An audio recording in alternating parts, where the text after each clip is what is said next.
Bien, pues estamos transmitiendo en directo, si no me equivoco. Te voy a presentar, porque claro, en mi cuenta se supone que la gente me va conociendo o me conocía. Hace un siglo que no uso esta cuenta de Facebook, ¿vale? Pero bueno, es la que la ley me permite utilizar actualmente. Barroso, que es mi contertulio, es un ínclito poeta, un nazareno honroso y además es un imprescindible del trípode Nitau y por tanto sin él se caería. Tengo que decir que tiene un proyecto en YouTube muy interesante de literatura y de cultura romana. O latina y griega, ¿no? De hecho se llama Las Noches Áticas, ¿no? Unas conversaciones que está manteniendo con otros ínclitos filólogos y sabios acerca de... Bueno, y lo dejo en misterio para que la gente entre y lo vea, ¿no? El programa se llama Cicuta las Tantas. Las Noches Áticas es un especial que estamos haciendo ahora por la cuarentena. Me parece, la verdad es que una idea muy interesante el poder, bueno, mientras que hacemos algo que nos gusta, que es hablar, y sobre todo hablar de las cosas que nos gustan, que la gente pueda escuchar, aprender, ¿no? Quizás sea el objetivo, al final, aprender. Te quiero, bueno, vamos por entrar un poco en el tema de Salustio. Hiciste para tu canal de YouTube, hiciste algo muy interesante que fue con tus alumnas del instituto un proyecto que yo al principio pensaba que era para clase, luego ya vi que no. Me hiciste un vídeo dramatizando ciertos pasajes de uno de los episodios quizá más interesantes de la historia del protoimperio, podríamos llamarlo de alguna forma, un poco antes del imperio, pero que no es tan conocido a nivel de instituto o a nivel de... O sea, A nivel académico. Salustio no es Julio César, Salustio no es Ovidio, no. Estamos hablando de que Salustio es un escritor que ha entrado en selectividad hasta este año, estamos de luto, ha muerto, pero el coronavirus lo ha llevado por delante. Pero me llama la atención que siendo así, ¿quién ha leído a Salustio? La gente sí ha leído, conoce a Ovidio, por lo menos lo conoce, ¿no? Pero Salustio no. Me resulta muy interesante lo que cuenta Salustio en la conjugación de Catilina, ¿no? Pero si quieres, vamos a situarnos un poco en el momento. Cuéntanos de Salustio, cuándo y quién. Salustio es vamos a decir, alto plebeyo, digamos, de los privilegiados de un pueblo cercano de Roma, que intenta hacer vida en la política y con sus 20-30 años, en su juventud, se va dando cuenta de que el sistema político romano está corrupto, que solamente se puede progresar por ciertos medios que son inmorales, y decide apartarse de esa vida peligrosa para dedicarse a, entre otras cosas, a redactar la historia, porque él piensa que así va a sacar el provecho moral que no pudo sacar en la política, y aprovecha, y no quiero repetir la palabra, pero así ayuda mejor a la sociedad que dedicándose simplemente al placer. Entonces se dedica a escribir por episodios historias interesantes que él considera importantes y relevantes de la historia de Roma reciente, pero después va a empezar una obra más ambiciosa que no pudo terminar porque le alcanzó la muerte. Es muy interesante lo de los hechos recientes, porque nos recuerda, o me recuerda a Lucano, pero eso lo podemos dejar para otro momento, ¿no? Quiero preguntarte cuáles son las dos obras, porque bueno, yo ando con ventaja, pero bueno, por si acaso que no escucha, ¿no? ¿Cuáles son las dos obras y por qué son tan importantes de Salustio, ¿no? Voy a empezar con la segunda pregunta. Vale. Las obras de Salustio son importantes porque es el primer autor de la historiografía latina o romana, según la queramos llamar.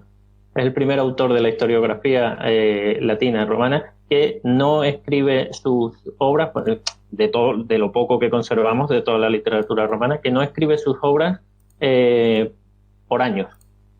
Entonces, esto es un factor muy importante de Salustio. Él, desde el principio de la planificación de las dos obras que va a tratar, de las principales que conservamos, ya digo que después intentó hacer las historias, que ya era una obra más ambiciosa, pero de todos los que conservamos, el primer historiador latino cuyas obras no van por años, sino que elige en concreto qué es lo que quiere hacer y por qué. Y eso me parece que es lo más importante de la obra de Salustio, que él está eligiendo específicamente por qué quiere narrar eso y con qué matices quiere narrar eso. Entonces empezó con una obra más cercana a su tiempo, de hecho de cuando él ya estaba vivo, que es La conjuración de Catilina, que tú ya has mencionado, y luego emprende la guerra de Yugurta o Jugurta, según se transcriba. Que esto es verdad que es una historia un poco más antigua porque es de unos años antes, unas décadas antes de su nacimiento, pero aún así no deja de ser historia reciente, al contrario de que lo que hacía en todo el mundo, que era narrar, por así decirlo, la historia al completo, excepto Julio César. Pero ya sabemos que, bueno, si alguien no lo sabe, lo que hacía Julio César era básicamente unas notas autobiográficas. Así que por eso es importante y esas son las dos obras. Autobiográfica, pero en tercera persona, porque era muy importante. No. No pasa nada, pero nosotros sabemos que es él mismo. Sí, sí. Bueno, vamos a hablar si quieres porque... bueno, joder, hay una cosa que me interesa muchísimo acerca de la conjuración de Jugurta. ¿Sí? Y es que es normal, te lo pregunto directamente, ¿es normal que en Roma se muestre tanto interés por lo que ocurre en Fenicia? O sea, perdón, en Fenicia, en Cartago, porque no hay que olvidar que lo que trata la guerra de Jugurta es... O sea, el tema se centra al fin y al cabo en la relación de Roma con Cartago. Y de hecho hay episodios que ocurren en Cartago y Salustio pone en boca de cartagineses discurso.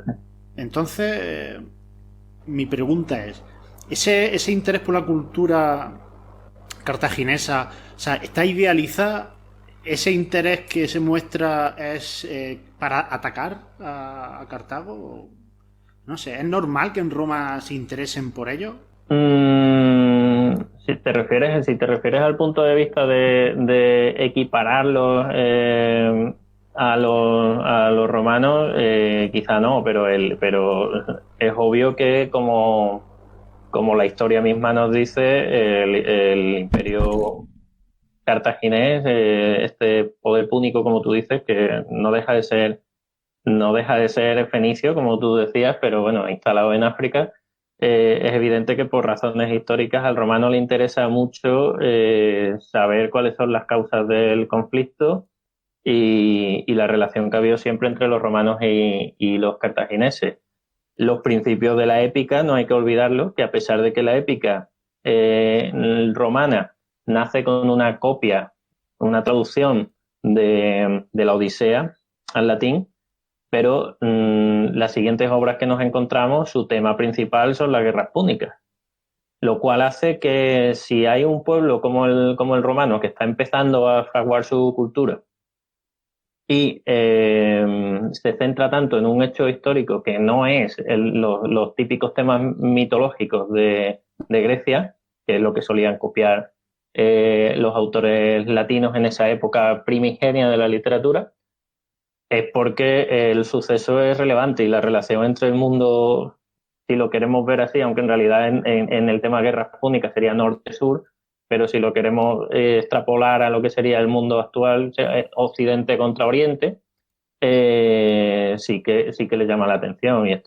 Y este conflicto de, digamos, civilización que hoy llamaríamos europea con bases mediterráneas orientales también lo teníamos en Heródoto, en griego. Así que No sé si me he ido demasiado con la respuesta, pero sí. Sí, hay un interés grande en Cartago, en la literatura, sí.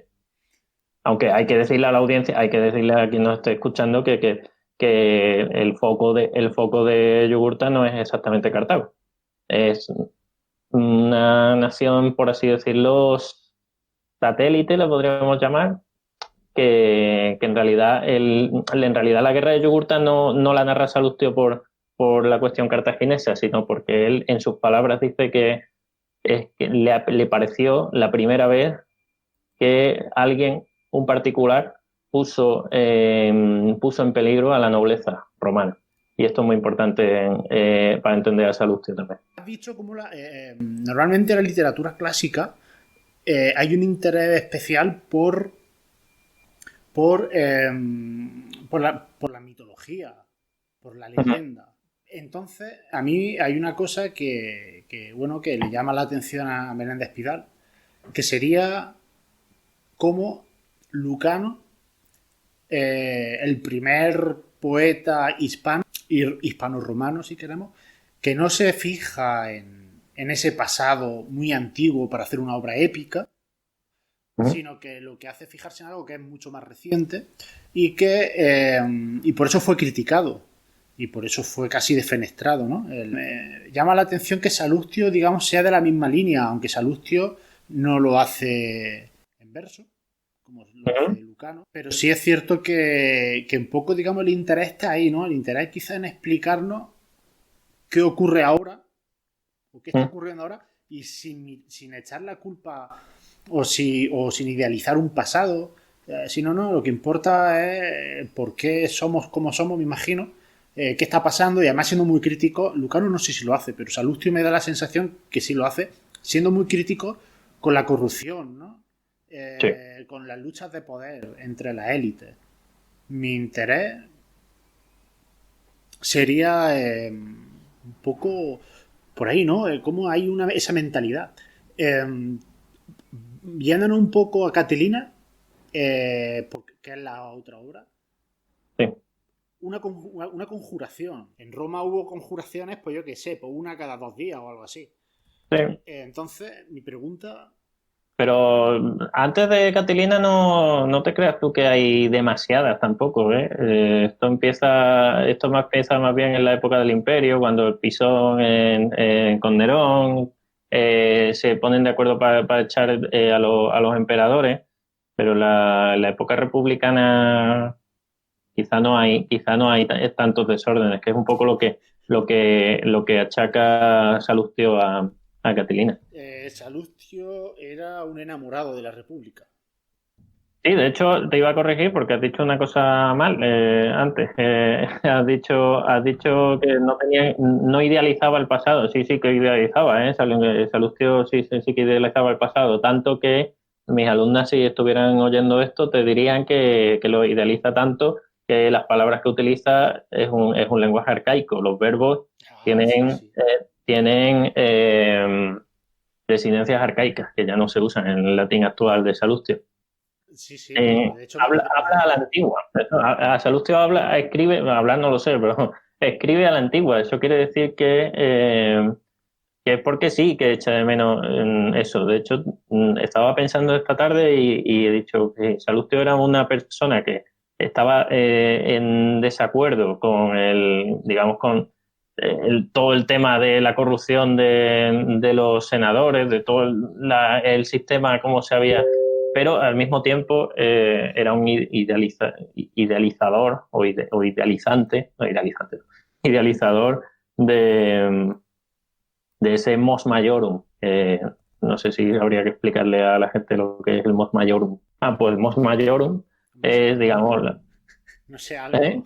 algo que puedan censurarme otra vez. No, no, no, mos maiorum es, digamos, el convencimiento de que las costumbres de los antepasados han sido mejores, simplemente, y que hay que volver a eso. Y él lo hace desde el lenguaje y con sus textos, claro. Sería interesante escucharlo si hablara así, ¿no? Porque es como si, no sé, estuviésemos escuchando quizás a alguien del siglo XVI para hacer una comparación, quiero decir. Escuchar a lo mejor en la Roma de su época a Salustio de utilizar el lenguaje oral igual que el escrito, pues sería un poco como si hoy estuviésemos escuchando aquí no sé, a un noble del siglo XVII o del siglo XVI, ¿no? De la corte de Carlos V. No me voy a meter en debates, pero te quiero hacer una pregunta que no viene a cuento, bueno, viene a cuento, pero que no tiene que ver con Salustio. No sé si estás dispuesto a responderme tú a mí una pregunta. Venga, dime. No, ya que estás hablando de eso, del siglo XVI, del tema de cómo habla cada uno, digamos que sería distinto para nosotros escuchar a gente del siglo de oro, obviamente, es que tendría que serlo, pero aún así, ¿tú crees que Góngora y demás, Herrera, por ejemplo, tendrían un acento andaluz o algo de Sí, acento sureño? sí. Obviamente, Sí, ¿no? sí, sí. A ver, quizá haya algunas personas pues que por algún tipo de pudor Mm, absurdo, a lo mejor lo quisieran disimular, pero es muy normal. Quiero decir, sí, como a ahora. Lebrija, o sea, Alonso de Valdés, Mm, creo que era, o su hermano, se metía con Antonio de Nebrija, el autor de la primera gramática de una lengua romance en el mundo y en la historia, que es mm, la del castellano, la lengua castellana, o la lengua española, que se la dedicó a Isabel la Católica, ¿no? Porque dijo que era necesario que un imperio tuviese ese tipo de obra. sí. Bueno, pues resulta que se metían con él por su acento. O sea, Valdés, de la Mm. norma toledana, eh, consideraba Valdés que el español puro, el auténtico, el bueno, era el de Toledo, ¿no? Sin embargo, y por eso despreciaba la propia gramática de la lengua castellana de Nebrija. Fíjate, Eh, ¿eh? y se metía con él, entre otras cosas, porque ceceaba. Se ve que se Ah, conocían. hombre, claro, además Lebrija, claro. Entonces Lebrija, ceceaba y se metía con él. Y es gracioso, ¿no? Seguramente Góngora hablaba a la cordobesa y seguramente Herrera a la sevillana. O sea, yo creo que no hay duda, ¿no? Y cuanto más de Écija y cuanto más de otros lugares de Antequera, que también había poetas, seguramente y más no, se notaban, ¿eh? Más se notaría. Bueno, siguiendo con Salustio, como digo, sus verdades, Salustio, una persona interesante porque hemos dicho, es una persona crítica con la corrupción de su momento, la grande esfera. Entiendo que era un patriota en el sentido de que, no sé si decir, amaba, pero que se sentía, digamos, digno. No, a ver, ¿cómo decirlo? Quiero decirlo bien, no quiero decir una patochada. Él se sentía, digamos, orgulloso de haber nacido quizá en una civilización, en una cultura eh, que estaba dominando, que estaba extendiendo sus fronteras continuamente, consiguiendo recursos desde las otras puntas de casi del mundo conocido, ¿no? Y estaba siendo capaz de englobar a muchos pueblos dentro de sus fronteras, ¿no? Eh, seguramente se sentiría orgulloso de de que su pueblo, por decirlo de alguna forma, no me atrevo a llamarlo nación ni llamarlo Estado, había conseguido ser la potencia militar más importante que a lo mejor él pensaba que hubiese habido. No sé si él pensaría en los persas o algo así, como algo similar, pero claro, Roma lo superó, ¿no? Seguramente en su cabeza. Yo creo que de ahí viene esa preocupación por la situación política. Y de ahí viene, exactamente. y de ahí viene su fijación por esos temas. Porque él no escribe, bueno, no sabemos si escribió poesía lírica, pero estamos hablando de No, que él era un historiador, quizás. has, Dime, has dime, dado- dime, sí, dime. no, has dado en el clavo justamente, porque mira, el capítulo 36 de la Conjuración de Catilina dice, así a grandes rasgos, parafraseándolo, dice algo así, totalmente lo que tú has dicho. Cómo todavía me fascina, dice Salustio, todavía me fascina cómo un pueblo que ha sido capaz de llegar a Hispania, a Anatolia, y bueno, Anatolia no creo que diga, bueno, ya sabemos, al este, al oeste, y me fascina como en un pueblo que ha sido capaz de eso, hayan apoyado un movimiento revolucionario tan estúpido como el de Catilina. Ahí está dejando clara su visión de lo importante que es el que esto no se repita, porque es importante que nosotros hayamos llegado aquí, no lo estropeemos haciendo el tonto nosotros mismos en nuestra propia Roma.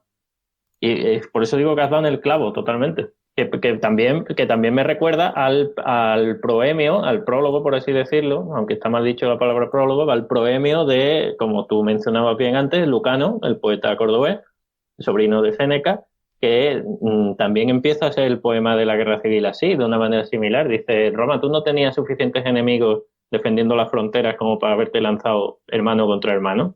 Aquí ya podríamos entrar en debates, ¿no? Sobre cómo veían los romanos ese tipo de enfrentamientos, porque, claro, los que se unen a una sublevación, los que se unen a un enfrentamiento es porque creen que con su postura, si vence, su cosmovisión, digamos, Roma irá a mejor. Yo no creo en estos momentos, en los momentos de Salustio todavía incluso, no creo que lo hicieran por un interés puramente personal y de enriquecimiento, ¿no? Personal. Yo creo que verdaderamente creen que Roma se engrandecerá aún más. Es un poco como la hibris, un poco pecaron de hibris, ¿no? Yo pienso que aquí hay que hacer una diferenciación entre lo que Salustio dice de Catilina, el protagonista, y lo que dice de las masas. Si uno analiza fríamente los discursos de Catilina y su plan de actuación, digamos, el plan de seguimiento al personaje en sí de Catilina, es justamente, yo pienso, estoy de acuerdo contigo, que es justamente lo que tú dices. Catilina en sus discursos, por lo menos en las palabras textuales que él pone en boca del personaje, demuestra que efectivamente sus intenciones son las de restaurar el orden social, hacer digamos que las grandes familias del pasado, porque esto no lo hemos dicho, pero Lucio Sergio Catilina se supone que es una de las familias, la familia Sergia, la gens Sergia, es una de las más importantes de Roma, pero sin embargo lleva tiempo bastante empobrecida, ¿no? Y entonces en sus discursos sí se ve perfectamente como las intenciones, o por lo menos las intenciones despachadas son esas, pero luego Salustio hace una diferenciación enorme con lo que es la turba. Él ya reconoce ahí que se está empezando a cambiar como los vientos de una veleta y se está empezando a ver manoseada por cada megalómano, vamos a decir, de turno que se le presenta. Podríamos hablar que la Gens Sergia sería un poco como una familia de hidalgos, ¿no? Como una familia Sí, de cristianos viejos que han venido sí, a menos, digamos, ya en a el siglo menos sí. XVI y mantienen ese orgullo de familia, de linaje, pero ya no tienen papel social. Sí, yo diría que sí. Catilina, ¿cuándo ocurre la conjuración? Pues la conjuración que narra Salustio es en el año 64, 63 antes de Cristo, en el consulado bueno, empieza con la preparación de las elecciones y con el discurso que él hace, el meeting, podemos llamarlo, de que él hace para ganar las elecciones a cónsul. Vamos a decirle a la gente, por si está un poco perdida en este tema, que hay muchas elecciones en Roma. De hecho, cada año hay un proceso más o menos democrático para elegir representantes, y de todos los representantes que se elegían, los más importantes son los dos cónsules. Elegían dos cónsules para evitar que una persona sola tuviera todo el poder, y los poderes eran cada año. Entonces hay tres candidatos en las elecciones del año 64 a.C. para ser cónsules en el 63, y estos tres candidatos son Gallo Antonio, que es un chaval que supuestamente estaba a favor de Catilina, según él, Marco Tulio Cicerón, que esto le sonará de algo a la gente, y Lucio Sergio Catilina. Son los tres candidatos. Ahí empieza la narración de los hechos históricos de Salustio, pero hace algún flashback de algún intento anterior que tuvo Catilina 2 años antes, en el 66, 66, 67, 66. Claro, todo depende de la visión de Salustio. Al fin y al cabo, él es el que crea el Ajá. personaje, ¿no? que le da profundidad y le da unas motivaciones que, bueno, en la vida real entendemos que fue así, pero también basado. Sí, perdón, también basado como fuente en los discursos de Cicerón. Recordemos que Cicerón, uno de los protagonistas de este episodio histórico, tiene sus propios discursos en los que él es parte del episodio. Entonces, Salustio también coge esos datos. Recordemos que Salustio cuando ocurre todo esto estaba vivo, pero no tenía mucho papel. Bueno, de hecho nunca lo tuvo, porque al ser un homo novus que se llamaba, Salustio, al contrario que Catilina, era un personaje cuya familia no había desempeñado cargo. Por eso él se quería pasar por homo novus, es lo que significa la palabra homo novus. Es alguien en cuya familia no hubiera habido nunca cargos importantes de la política. Y Salustio estaba vivo en este episodio de la congelación de Catilina, pero entiendo que no puede manejar todas las fuentes de memoria. Entonces se apoya en Cicerón también. ¿Hay cierto respeto o cariño o no sé? ¿Hay cierta conmiseración hacia Catilina en Salustio? ¿O Salustio le va contra, digamos, contra el rebelde, por ser rebelde? Porque en principio, por lo poco que yo he aprendido de esto, casi todo gracias a ti, por tus vídeos de que he comentado anteriormente, Salustio tiene como buenas intenciones, ¿no? Perdón, Salustio, Catilina tiene un espíritu bueno. O sea, parece ser que él lo que quiere es confabular a una serie de personas para mejorar la situación de Roma, a nivel de corrupción también incluso. Sin embargo, no sé, parece que no acaba bien parado en la obra, pero no sé yo si hay ahí algún tipo de conmiseración, de justificación incluso. Mira, yo esta pregunta me la llevo haciendo un par de años y todavía no he encontrado la respuesta exactamente. Porque te voy a decir una cosa. De hecho, he apuntado, si me dejas leer un par de notas que he cogido esta tarde. Sí, sí. Pues mira, te voy a decir. En contra de Catilina, Salustio dice que su ánimo y su fuerza física estaba estropeada por su avaricia y lujuria. En contra de Catilina dice que después de todo el discurso que ha hecho sobre la degradación de las costumbres de Roma, habla de Catilina. Es decir, en esta Roma tan grande y corrupta, que por cierto, en ese pasaje lo tengo casi literal en el vídeo, en una Roma tan grande y corrupta, Catilina lo tiene muy fácil para irse juntando de la turba más infame. Además que recuerdo que ese sintagma te gustó. Y Salustio dice en contra de Catilina, bueno, entre otras cosas, son notitas que he estado apuntando hoy, ¿eh? Y Salustio dice en contra de Catilina que se asombra de que su golpe de estado, entre comillas, haya sido seguido por gente y no lo hayan delatado. Pero vámonos a la otra parte de la balanza. Recordemos, Salustio, un hombre que lucha por la desaparición de la corrupción, que no sé si alguien que nos ha escuchado a lo mejor se ha pensado que es corrupción tipo económica. No, Salustio no diferencia corrupción de ningún tipo. Él piensa que si alguien acepta un soborno, por ejemplo, su alma ya está perdida. ¿Vale? Esto no es como el cristianismo, no es como el cielo, el infierno y demás, pero su moral ya ha decaído bastante en el momento en el que acepta un soborno, ¿no? Según lo que dice. Y a favor de Catilina, él dice él dice, entre comillas, que en sus discursos lo que presenta realmente es lo que tú acabas de decir, es un tío que está en contra de la corrupción. Y fíjate, incluso podríamos decir que este Catilina, si quisiéramos extrapolar las cosas, sí, podríamos decir que este Catilina sería, por así decirlo, alguien, no sé si me va a dejar usar esta expresión, pero sería, por así decirlo, alguien de izquierda en ese momento, por lo que pretende. Pero bueno, yo te lo comparé con Pablo Iglesias, ¿no? con Pablo Iglesias. pero claro, pero yo no sé Pablo Iglesias de quién se junta, pero es que el discurso de Catilina no es a gente que está trabajando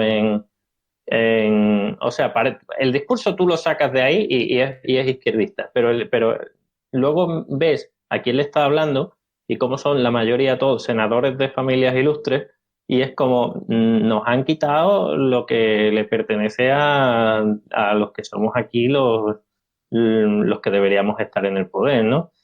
Entonces, no sé si se está entendiendo mi inseguridad y mi incapacidad para dictaminar si Salustio realmente está. Podríamos decir que Salustio está en el mismo partido que Catilina, que es el partido de Julio César. Es un partido que, digamos, es más, entre comillas, popular, que se llama popular, que no tiene nada que ver con el Partido Popular, son los, digamos, que estaban más tendentes a escuchar a la plebe, por así decirlo, para simplificarlo mucho, y Salustio lo que está en contra es del otro partido, que es el de los optimates. Los mejores. Pues claro, qué pedazo de nombre. Se puede decir que ellos dos están en el mismo bando. De hecho, si uno analiza la actitud de Julio César, que se ve en el penúltimo de los capítulos que yo he puesto de los vídeos, la actitud de Julio César, que es el protector de Salustio. De hecho, cuando a Salustio lo mandan digamos, al destierro político, Julio César es el que lo salva, a pesar de que yo le haya echado tierra encima antes. Julio César es el que salva a Salustio. Y el discurso que tiene Julio César en el juicio de Catilina es prácticamente para salvarle la vida. Entonces, mi pregunta es, y otra cosa, a favor de Catilina, no es cobarde. Es un tío que ante dos ejércitos del Senado, uno por el norte y otro por el sur, no se rinde. No es cobarde. Eso a mí, Este Catilina tiene valores. es que a mí a mí en tu vídeo, o sea, llega un momento en el que, claro, uno puede ver tu vídeo como un ejercicio para adolescentes y tal, pero si uno se olvida de quiénes son los actores y uno se centra. Los actores son amigos míos, ¿eh? Lo que tú has dicho antes, no, de estudiantes no hay, ninguno, ¿eh? Ah, no, no son. Hay un chaval de segundo bachillerato, pero no es de mi instituto. Ah, vale, yo pensaba que. No, esos entonces son muy viejos para ser No, es que estoy confundiendo imágenes con aquel programa. Con la película, tú has confundido con con el corto, con un corto. Claro. No, es cierto. Uf, qué confusión. Bueno, no pasa nada. No pasa nada, pero lo hice para clase, sí, eso es verdad. Si tú te olvidas de los actores, te olvidas de la interpretación, que bueno, que todo está muy bien, pero si nos olvidamos de lo tangencial y de lo contingente, y nos centramos en el meollo, en lo que se cuenta, en la tensión de lo que ahí aparece, uno disfruta. O sea, yo me enardecí con Catilina. A mí al final, Catilina me parece un héroe, porque como tú dices, a Catilina, o sea, entiendo que en una obra en el que él es el perdedor, sin embargo queda muy digno, ¿no? Porque dice, yo empecé esto y hasta el final.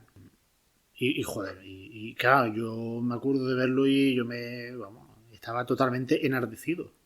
Sí. O sea, Eso te pasa a ti. Yo que soy casi pro Catilina, de verdad.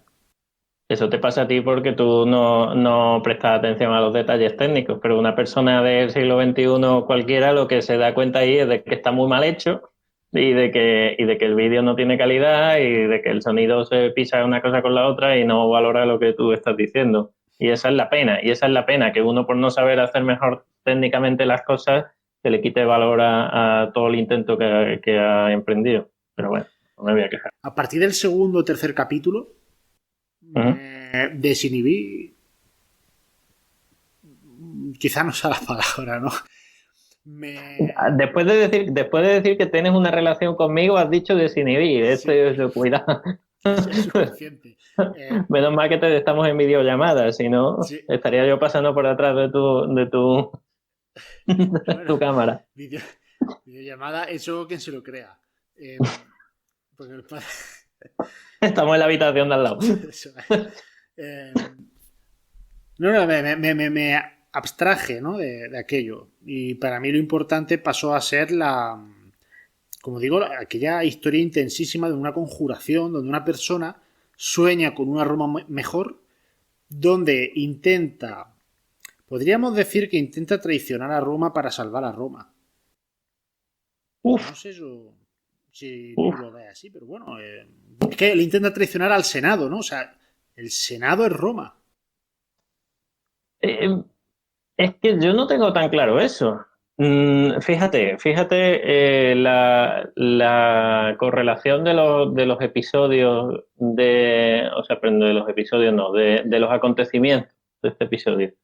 En el capítulo, voy a hacer referencia a mis vídeos, ¿vale? Pues es que supongo que la gente, Sí, sí. si tiene interés. He puesto un enlace, porque Vale. Ah, Que yo no, he puesto supongo un que. enlace, perdona, a Cicuta, no lo he puesto. Bien. Voy a buscarlo, Vale, de vale. todas formas, voy a buscarlo. Dime.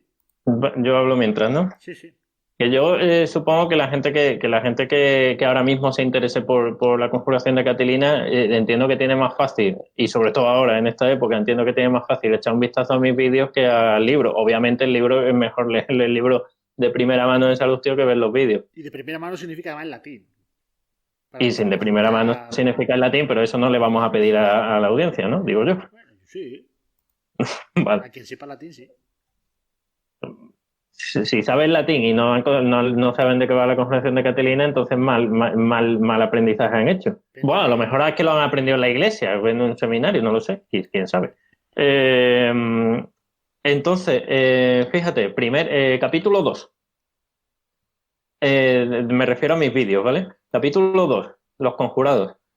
Es simplemente un discurso de un candidato puede ser, si lo extrapolamos al día de hoy, puede ser el discurso de un candidato a las elecciones actualmente en cualquier administración, vamos a decir ayuntamiento, porque Roma se gobernaba como si fuera una ciudad. Te pregunto a ti, en un discurso en un simple discurso, en un mitin de preelecciones, hay una intención de derrocar al Senado.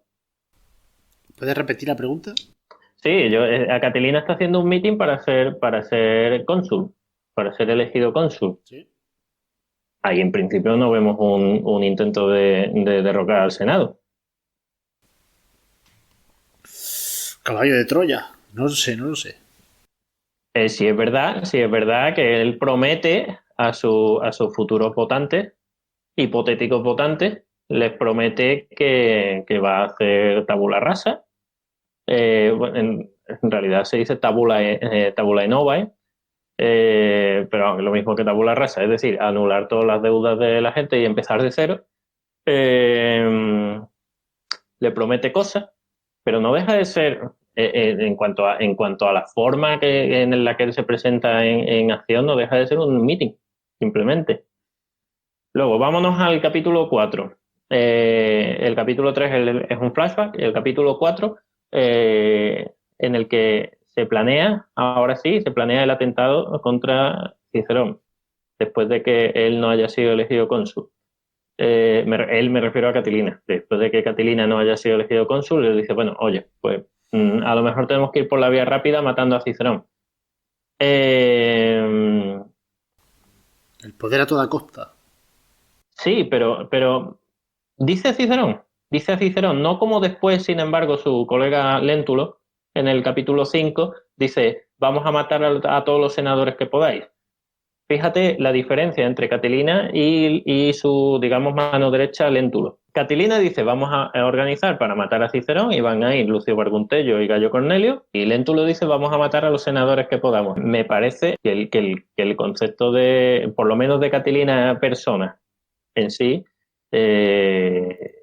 quizá, hombre, matar a un cónsul, matar a un cónsul es grave, pero no comparemos decir, por ejemplo, en la actualidad voy a matar al presidente de Estados Unidos con voy a matar a todos los senadores de Estados Unidos.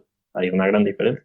Entonces, ¿el plan de Catilina realmente era arrasar con el Senado? Parece que se da parece que se da el punto de vista de que sí, pero ¿seguro? Bueno, pero Salustio siempre deja con esa intriga final.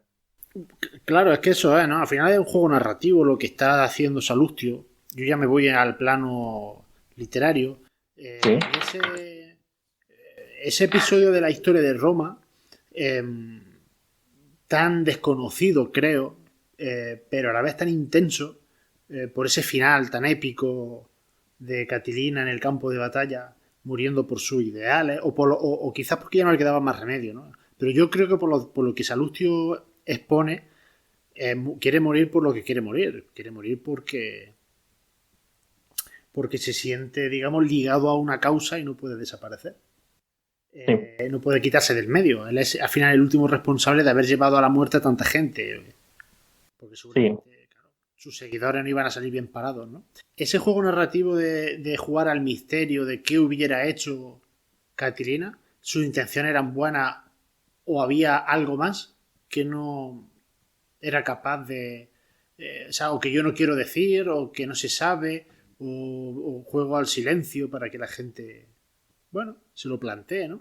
Que eso es lo que quizás también le da un carácter de interés a la obra, ¿no? Es como leer una obra de misterio, ¿no? Nunca sabes quién es el asesino al final. Aquí nunca sabes quién es el malo. Bueno, a ver, si sabe quién es el malo es el final que se levanta contra la legalidad y todo eso.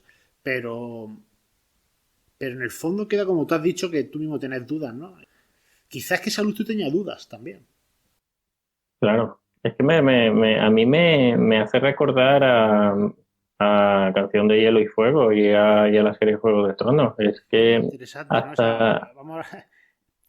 Al final todo queda en lo mismo, ¿no? En una lucha de poderes. Pero en qué te recuerda? ¿En qué te recuerda a Canción de Hielo y Fuego? hasta el momento de que, bueno, en literatura quizás, pero voy a hablar de la serie. Hasta el momento en el que sale la serie de Juego de Tronos, Sí. ¿cuántas cosas de ficción, quitando el género quizás de thriller y demás, digamos en géneros así mainstream, muy seguidos por la gente, cuántas obras, cuántas películas barra series recuerdas tú en las que tú no puedas señalar con exactitud, este es bueno, este es malo? De hecho, ¿qué serie o película recuerdas tú antes de llegar al Juego de Tronos en la que tú no pudieras señalar claramente este es el bueno? Porque la gente, digamos, es normal, entre comillas, se lanza a pensar, bueno, Cersei es la mala y Daenerys es la buena. Analízalo, dale una vueltecita. A ver si una es tan buena como parece y la otra es tan mala como dice. Hombre, pues ya que han Eh, sacado el tema, vamos a dedicarle un par de minutillos. Eh, yo no voy a decir nada porque no, no. puedo salir con cualquier cosa. Yo he leído solamente hasta el quinto libro, ¿vale? O sea, es decir, todos los libros. Pero, Claro, hasta el quinto libro quiere decir todo, sí. claro. Yo en el libro me acuerdo de haber episodios, capítulos, de Daenerys, en la que yo quería ser un siervo de Daenerys. O sea, su lucha por la justicia en Oriente, Sí. en Meeren, creo que se llamaba una de las ciudades. Mm. Bueno, resulta que es tan acojonante, digamos, su ideal de justicia, que por otro lado no dejaba de eso, de ser un ideal, de hecho no consigue lo que quiere, se le tuerce, tampoco tiene unos seguidores que piensen como ella, entonces al final no sirve para nada. Bueno, pues llega un momento en el que parece que todo va tan bien y lo va a conseguir que, joder, que dices que yo me hubiera encantado ser, ¿no? Una seguidora de Daenerys, de haber estado en este mundo, en este lugar, en este momento y de haber podido, ¿no? Porque efectivamente, vamos. Eh, sin embargo, Cersei se le puede ver un aspecto positivo, porque tú dices lo bueno, la mala, dar una vuelta. Bueno, pues Daenerys, esto Cersei tiene algo y es su sentido de familia y de protección de lo que es tuyo. Básicamente Cersei es una madre que haría cualquier cosa por sus hijos, Claro. pero que tiene mucho poder. Y desde ese punto de vista, tampoco veo yo que haya una... Hombre, hay cosas que hace mal, ¿no? Moralmente, No, pero, claro, no. pero es una tía, pero es una tía que es una tía que da la Sí, vida por sus hijos que y, lucha hasta el final. claro, en comparación digamos, al resto de las madres, pues ella tiene voz y voto, vamos a decir. Pero bueno, yo destacaría eso de Cersei, pero no mucho más. Sí, pero que todos tienen algo. Me refería a que Sí, todos no tienen te... algo Sí, sí. que mira, por ejemplo, de primera temporada sí podemos hablar tranquilamente, ¿no? Esto ya está superado, ¿no? Sí, sí. Mira, por ejemplo, Ned Stark. Pues tú dices, ah, vale, colmo de las virtudes, colmo del honor. Bueno, pues es un tío que no fue inteligente socialmente, precisamente por eso. Entonces, sí, tú quieres ensalzar a este personaje porque te parece el colmo del honor, colmo de las virtudes, es el personaje que encarna los valores, eh, pues no te va a ir bien en la vida, porque el mundo no es justo. Y esto es un poco lo que se ve en Catilina, pero hombre, obviamente Sí, aumentado otro nivel, otro nivel. en otro nivel, pero a eso es lo que voy. De hecho, una pregunta que siempre comparto con mis alumnos, ¿puede ser? Yo ni confirmo ni desmiento, pero puede ser que Salustio, por muy bien que le caiga a Catilina, haya algún tipo de tabú o censura ética a la hora de ensalzar a un personaje que ha sido infame desde el punto de vista del orden público. Puede ser que Salustio, todo esto que te he dicho antes, de que Catilina había estropeado su personalidad con su avaricia, la había pintado de tal forma y tal. Cabe la posibilidad, perdón, Ahora que lo cabe, dices, eso cabe la posibilidad de que haya que vituperar, haya que difamar a este personaje simplemente porque no podías hablar a favor. yo veo muy interesante lo que acabas de decir porque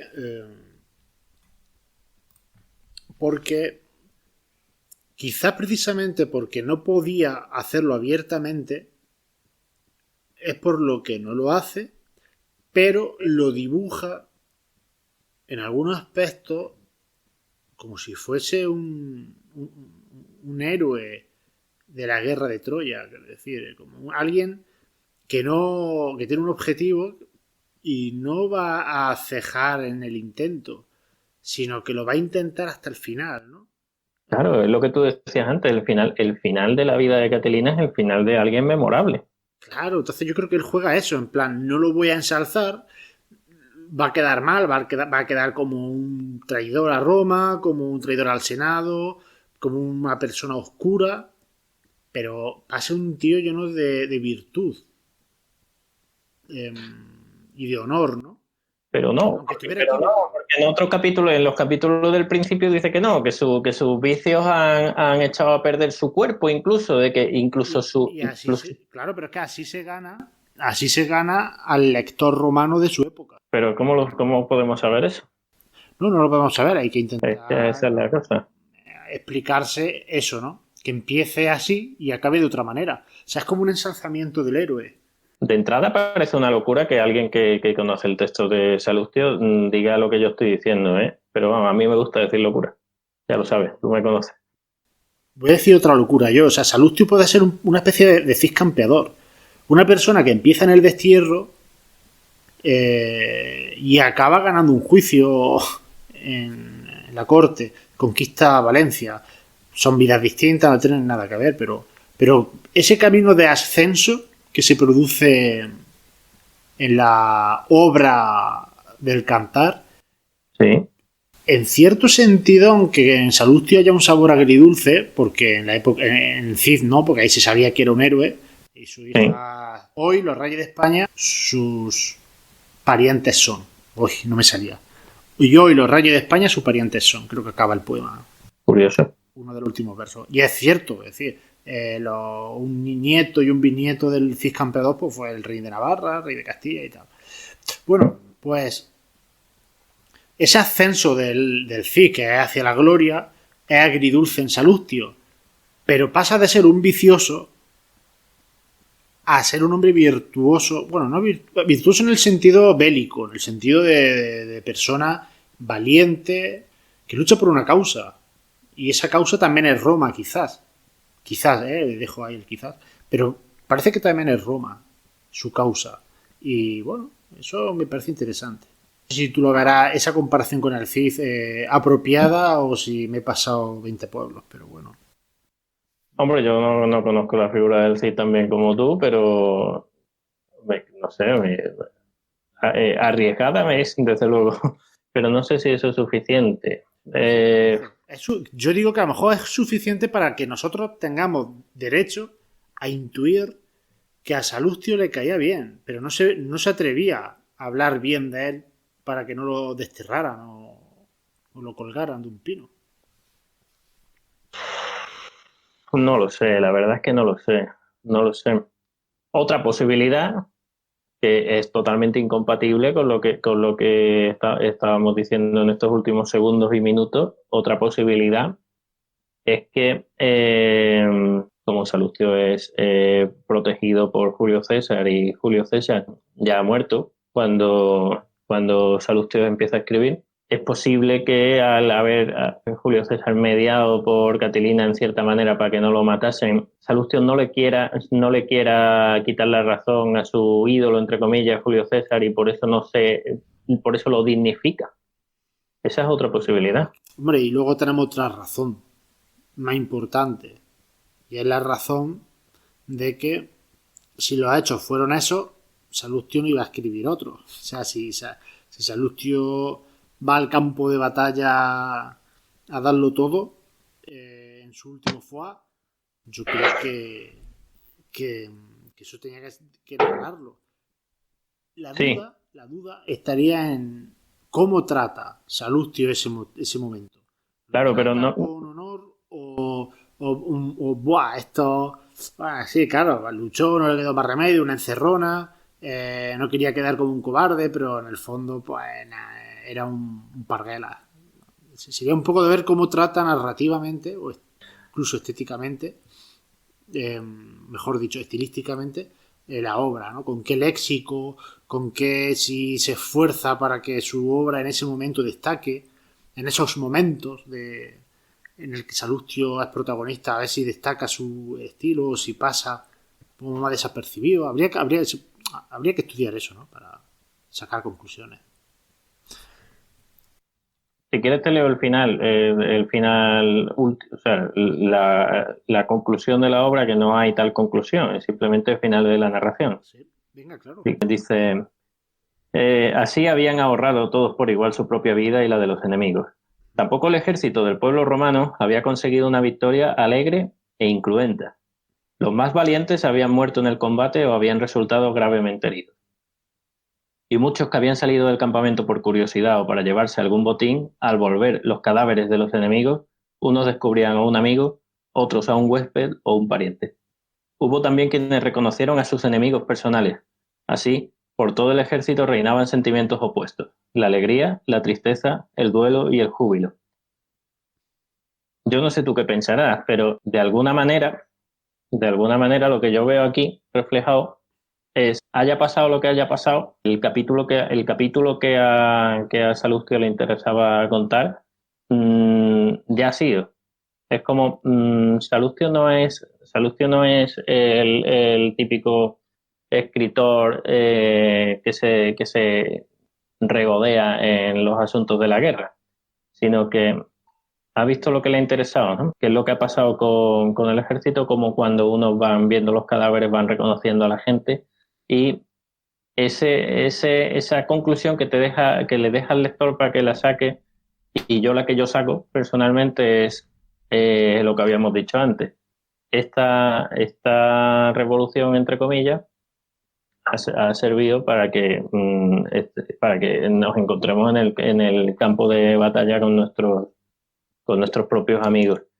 Entonces, con respecto a lo que estábamos comentando recién, si el gesto de honor era una cosa aislada, Catilina ha muerto en el campo de batalla con heridas en el frente solamente y ninguna por la espalda, y se había lanzado justo a donde estaban todos los enemigos, pero por otra parte Salustio no deja de recordar al oyente, iba a decir, al lector, que todo esto ha sido en cierto modo inútil, no inútil, pero una lucha que se podía haber evitado.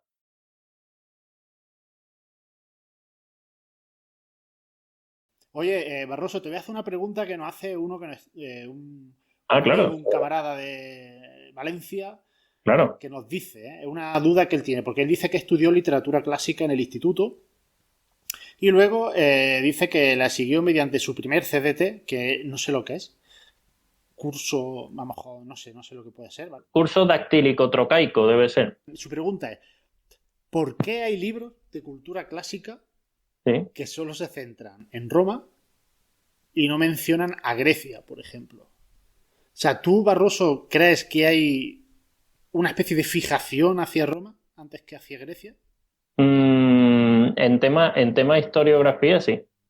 En tema de, por ejemplo, podcast de historia, de bibliografía referente a guerras y hazañas bélicas, hay una fijación muy grande en Roma, creo, creo, tampoco soy experto en bibliografía, pero creo que en temas historiográficos sí hay gran fijación en Roma con respecto a Grecia. Sin embargo, yo no estaría tan de acuerdo entrando a hablar de otros temas de la cultura.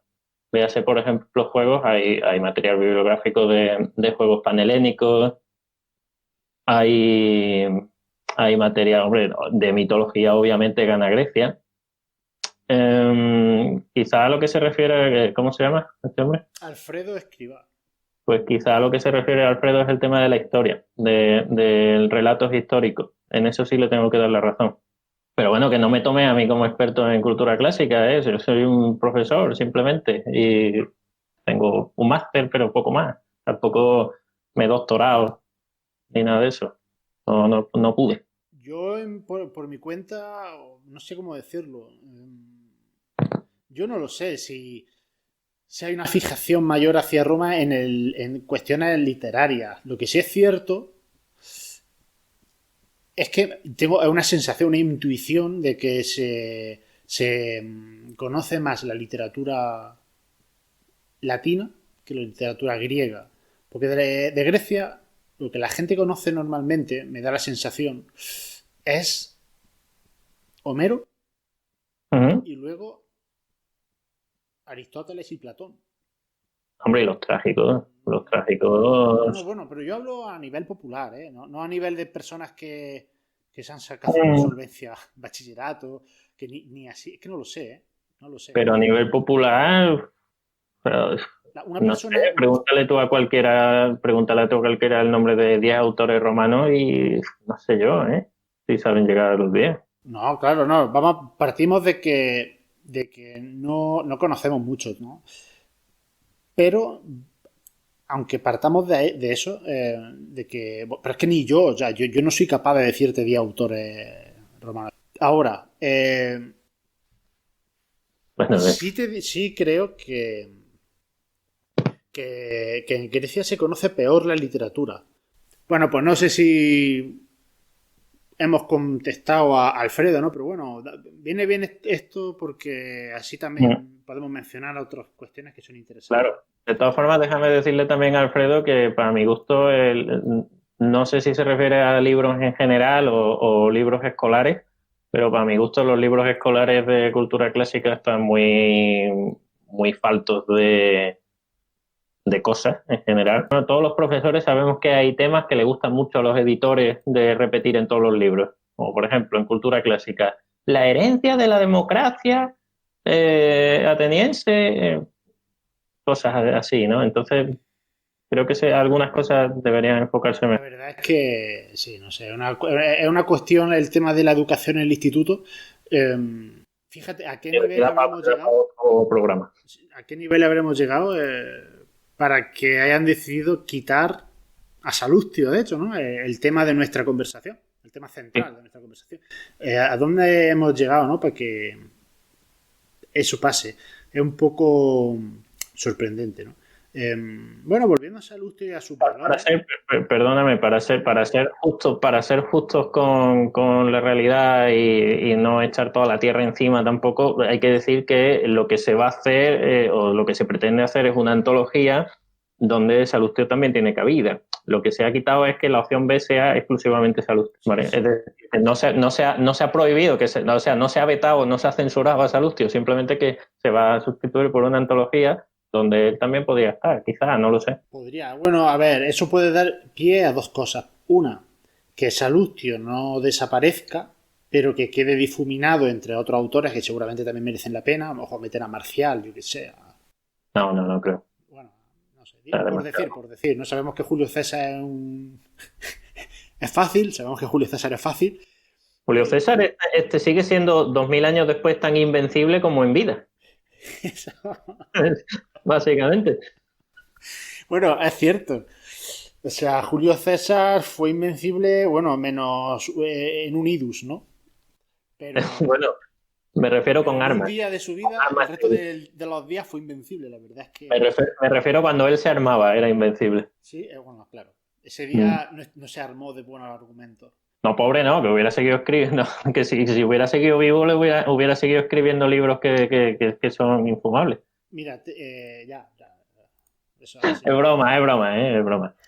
Julio César, a mí me gusta, hombre. Como personaje histórico, pero como literato y como profesor de latín que tiene que estar traduciendo esos textos, a lo mejor se podía haber tenido la manita aquí.